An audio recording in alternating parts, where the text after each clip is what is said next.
شہر سے ایک دور پرانی حویلی اور ویران حویلی، لوگ کیوں ڈر جاتے تھے؟ جس کے بارے میں مشہور تھا، وہاں رات کے وقت عجیب آوازیں آتی ہیں۔ لوگ سورج ڈوبنے کے بعد اس راستے سے گزرنے سے بھی ڈرتے تھے۔ ایک دن حمزہ اور اس کے دوست شرط لگا کر اس حویلی میں رات گزارنے کا فیصلہ کرتے ہیں، مگر دل کے کسی کونے میں خوف ضرور تھا۔ جیسے ہی دروازہ بند ہوتا ہے، تیز ہوا چلنے لگتی ہے۔ اچانک اوپر کی منزل سے آواز آتی ہے اور تینوں دوست ایک دوسرے کی طرف خوف سے دیکھتے ہیں۔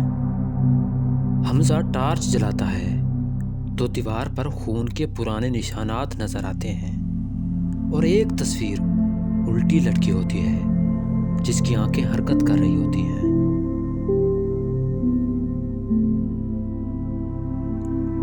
ایک دوست چیختا ہے کیونکہ اسے کسی نے پیچھے چھو لیا ہو، مگر وہاں کوئی نہیں ہوتا۔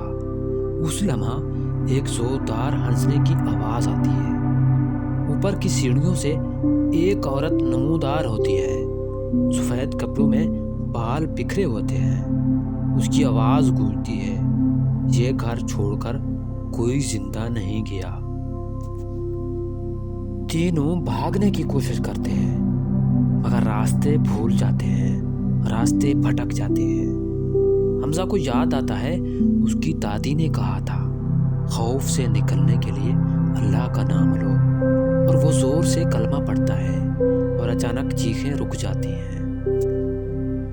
صبح جب آنکھ کھلتی ہے تو حمزہ خود کو حویلی کے باہر پاتا ہے، مگر اس کے دونوں دوست غائب ہوتے ہیں۔ پولیس کہتی ہے یہ حویلی 50 سال سے بند ہے، یہاں آج تک کوئی زندہ اندر سے نہیں نکلا۔